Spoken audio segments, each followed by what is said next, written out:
21 యోహాను సువార్త 15వ వచనం. 21 యోహాను సువార్త 15వ వచనం. పేతురు, నువ్వు నన్ను ప్రేమిస్తున్నావా?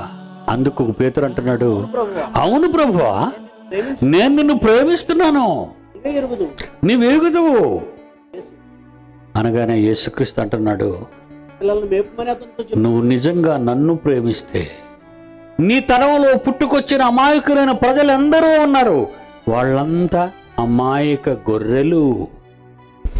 వాళ్లకు నేను చెప్పిన మహాజ్ఞానాన్ని మీకు పంచిచ్చాను, అది వాళ్ళకి చెప్పండి.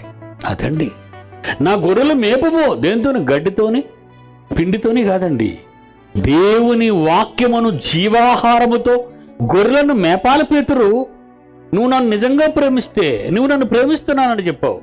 గొర్రెలను మేపు. పేదల పోషణ వరకు నువ్వు సంపాదించింది ఇవ్వటం కాదు ప్రేమ. మనుష్యుల కోసం చేసే సేవ దేవుడు కోరటం లేదు. మనుషులు కట్టే ఫుడ్ గురించి దేవుడు మాట్లాడటం లేదు. మనుషుల కోసం కట్టించే కోట గురించి, ఇంటి స్థలాల గురించి, ఇల్లు గురించి దేవుడు మాట్లాడటం లేదు. అవన్నీ ఈ లోకంలో ఉన్నవాళ్ళు చూసుకుంటారు. క్రైస్తవులు చూడవలసింది ఏంటో తెలుసా? నా గొర్రెలు మేపు.